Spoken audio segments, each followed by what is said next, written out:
Very simply put, you look at the records are somewhat similar, height's the same, weight's the same, reach is close to the same. 27 years of age for Pedro Carvalho. It's just coming into his own. Jeremy Kennedy's right there at 30. Bellator MMA presents live on Showtime tonight's co-main event, 3 5-minute rounds in the featherweight division.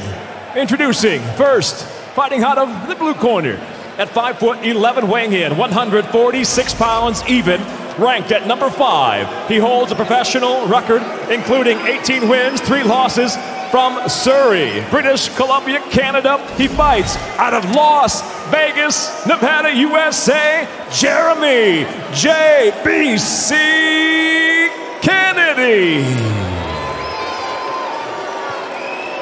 And across the cage, his adversary fights out of the red corner at 5'11", weighing in 145.4 pounds, currently ranked at number 3.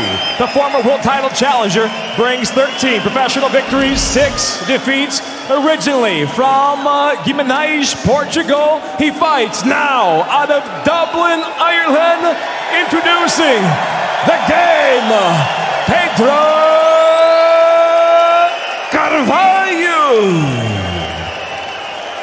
In charge of the action, your referee, Keith Peterson.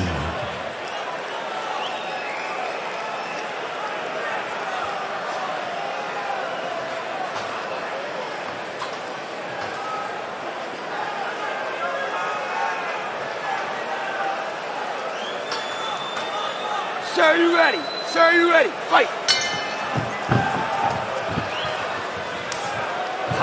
High stakes in the co-main event.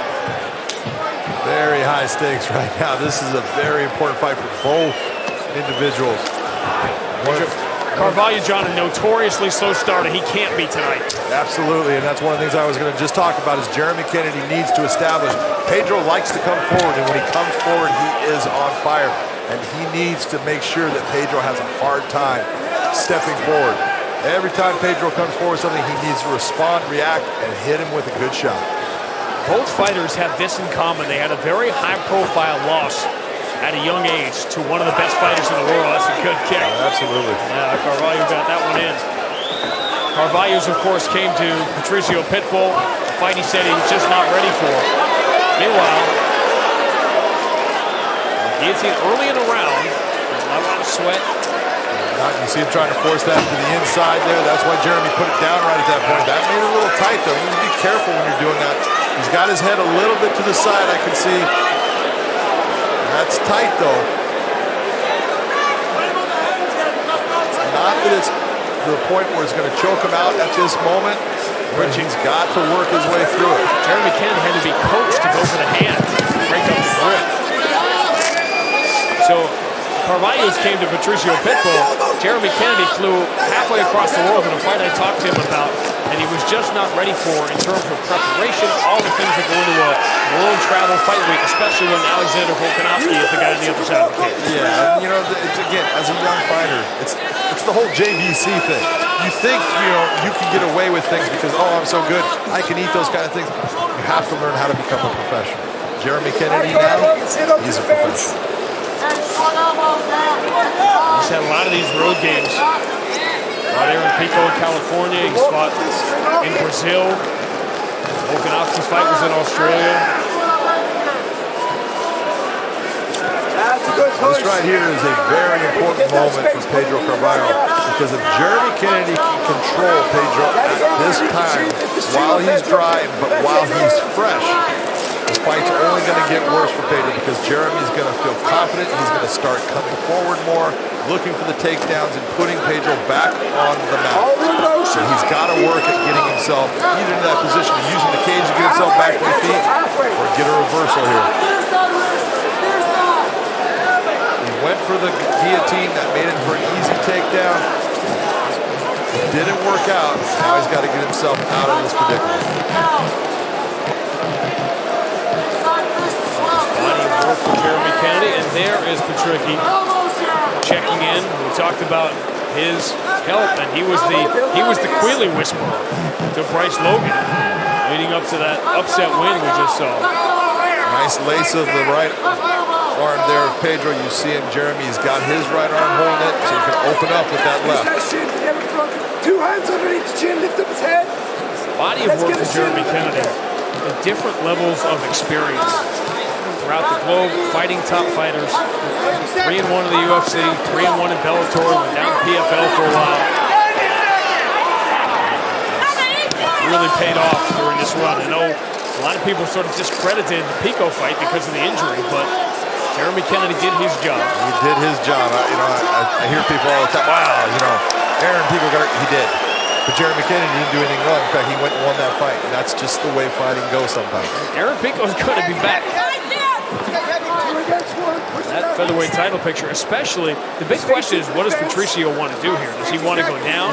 And if so, when? Is there another title fight at 145? And is this the title eliminator here we're talking about right now? It could be. You just don't know, because Patricio has talked about going down and fighting Sergio Pettis for that 135-pound bantamweight strap. He wants to be the first fighter in Bellator history to own 3 different weight divisions. Because it gets so much easier when you get older to lose weight, right? Oh, yeah.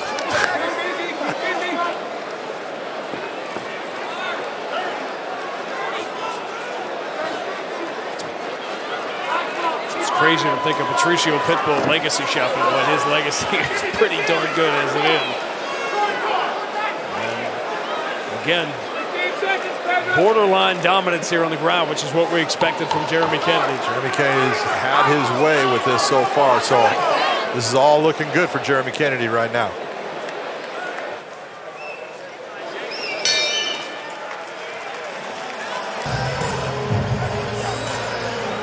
Hands, fight the chin, push, push, push. The knee in between.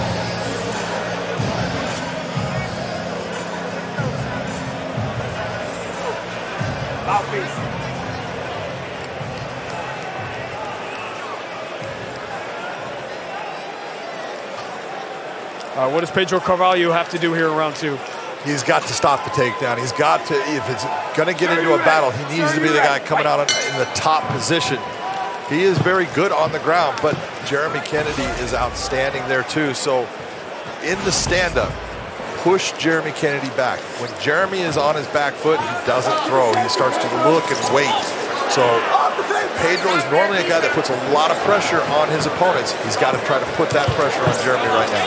It's hard to argue he's not coming off the best performance of his career against Mads Burnell, but he hasn't been that guy to put a couple of 2 or 3 together.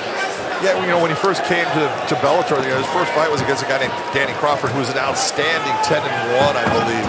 Or no, sorry, 10-0 at the time that he fought Pedro. It was his first loss. And he's had some great wins against Sam Sicilia and guys like that. But that fight against against Patricio, he got knocked out. He came back too fast. In my opinion, I told him, I said, you're coming back too fast, you need more time off. And he had a bad performance against J.J. Wilson, and things started to go a little bit away from him. He's getting it back now, but this is going to be a tough fight.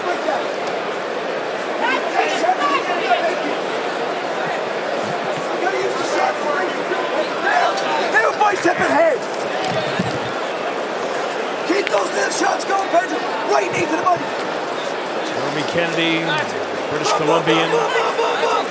And realized, and we talked about this too, that he felt he had to get out of Canada to get to the higher level. As part of the Volkanovski story, that he thought he was fine training up there and he needed to upgrade. Again, these are a lot of the upgrades. It's high-level wrestling, now takes the back. Nice body lock takedown by Jeremy Kennedy. Triangles it up. And it has been that change. He's training at Extreme Couture.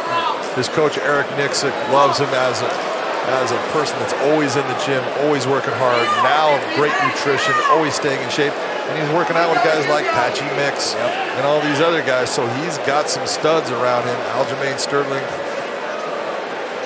Mads Burnell, too, by the way, speaking of scouting the guy that you're fighting.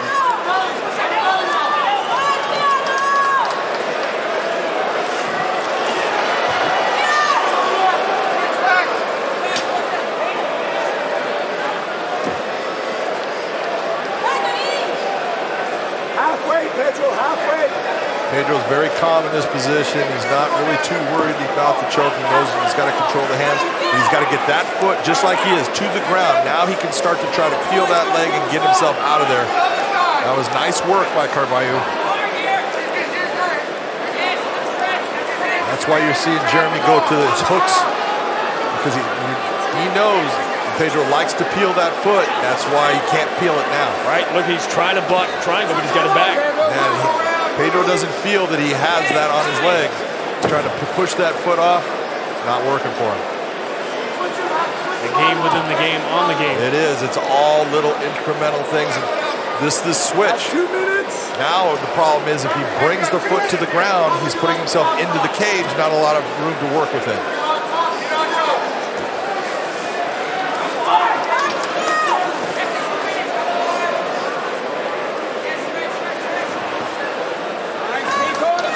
Improved defense from Pedro Carvalho, but he's coming out of this though. He lost the first round, and at some point defense isn't going to help him. And this is one of those situations, if you're Jeremy Kennedy and now you bet on the ground with him, you've gotten that figure four in his body, and you weren't able to even kind of attempt a good choke, then the next time you go there, it's time to start using strikes. You need to loosen him up, make him pay. Separate those heads.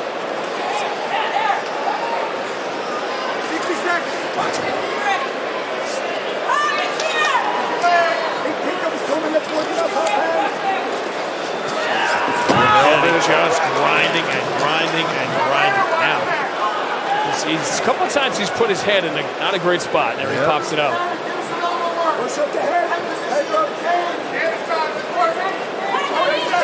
See, this is a place now.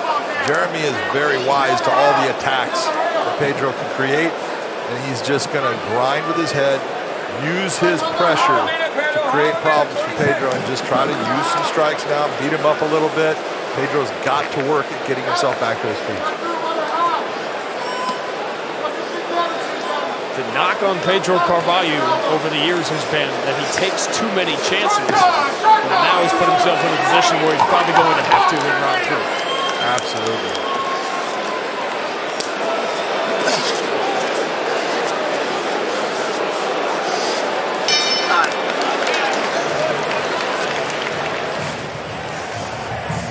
What a way to start this huge day on Showtime. Packed house at the Free Arena, the town that Pedro Carvalho now calls home. Born in Portugal, proud of Surrey, British Columbia.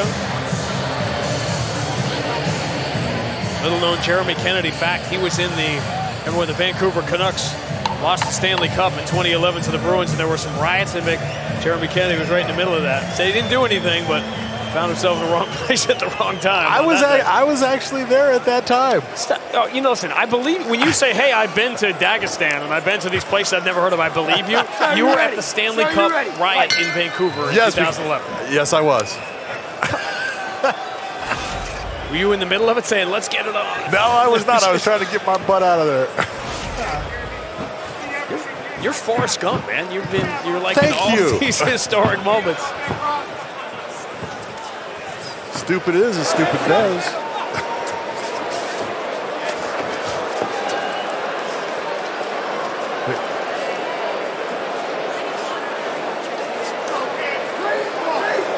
Nice job by Pedro here. He's got to really open up and start going for this. He can't get into just a slow grinding game. If he believes that he can take Jeremy down and move to good positions and do damage, great.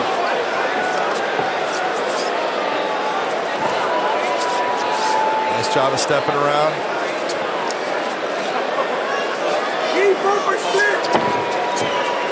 So he needs to be slick. Think about tripping with the leg. Take one of your feet, put it behind the leg. You see Kennedy going for the Kimura there. Nice change of position. That happens so easy. Yep. Pedro's in on the same type of Kimura grip to try to change it back, but he doesn't have the same angle. Left hand sweeps, Pedro. Left hand sweeps.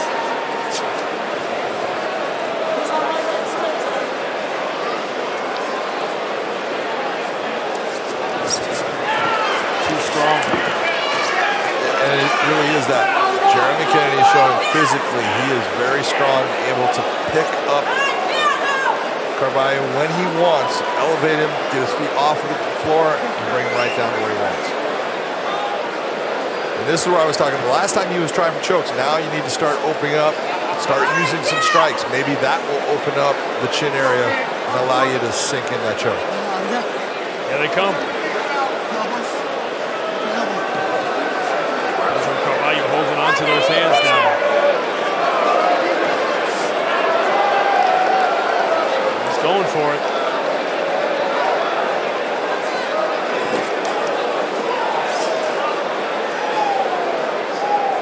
7 minutes of ground control, do the math. That was 13 minutes of the fight, not even.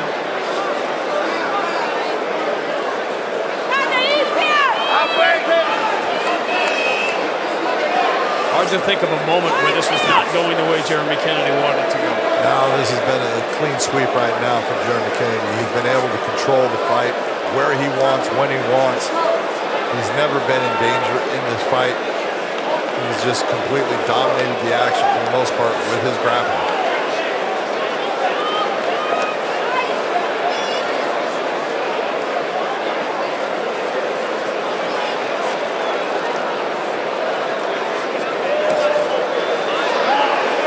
You forget about prospects exploding on the scene at 22, 23. They have a high-profile loss, and then people tune away. And they forget that they're still getting better and better and better. And it took Jeremy Kennedy maybe a longer path and a lot of different stops, but he has become the fighter at age 30 that a lot of people thought he was going to be 7, 8 years ago. Absolutely, and that's really, the story of it is everyone, as soon as you lose, they give up on you. It's, oh, he's not that good.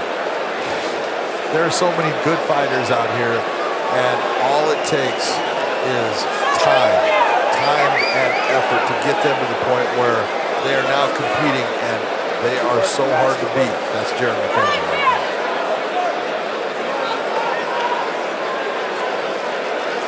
The variety of competition, the variety of trainers, the variety of coaches in different locations. This is the night he has put it all together. Been dominant. And Jeremy he's wanting to finish this. Yeah, he is. He's trying to do things, and maybe he should look. You can always, if you go back to the hooks, you can look towards sliding towards an arm bar, but not easy to do unless someone that knows what they're doing in defense. So that's in that body lock for 2.5, 3 minutes here in the third round.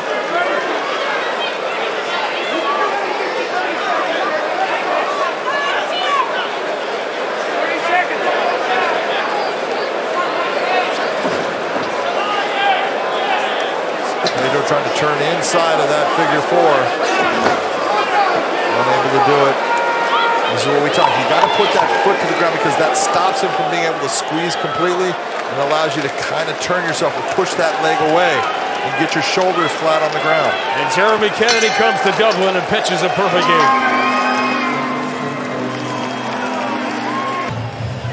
Ladies and gentlemen, having gone the distance, we'll go now to your 3 judges at cage side. Sal D'Amato, Ben Cartlidge, Brian Miner. All have it exactly the same at 30-27 for the winner by unanimous decision, Jeremy J.B.C. Kennedy.